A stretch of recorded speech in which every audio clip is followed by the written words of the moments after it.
It actually was easier than I thought.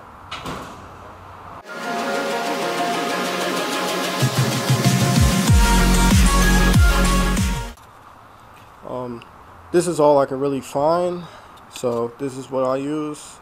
I'm not changing over to synthetic right now. I'll probably do that when it gets a little bit older. Do not get, I repeat, do not get, let me turn the light on. Do not get this. This is just regular motor oil.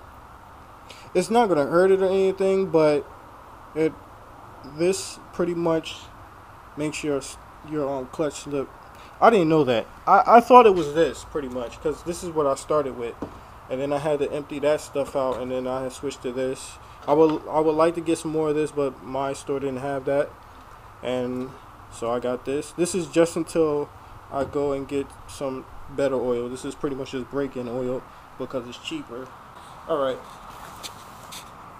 The drain plug is on this side, right here. I don't know if you can see that, but it's right here. It's already leaking. But don't touch that one. You have to touch this one. I think that's the tensor or something. Oh yeah. You need 11/16. Yeah, socket.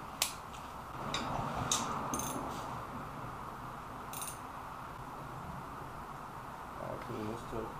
So I'm gonna drain that out, and I'll be right back.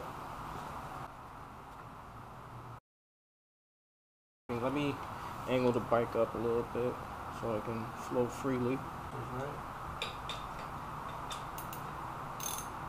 Make sure it's straight. So you're gonna toss start it. The easiest way to fill it is called a measure fill.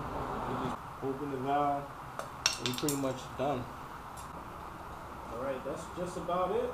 Dispose of the oil like this, so you can just give it to an auto place or a recycle center, and you just put it in here instead of throwing this stuff down the sink, because that's just not good for the environment, and plus it'll stop up your sink.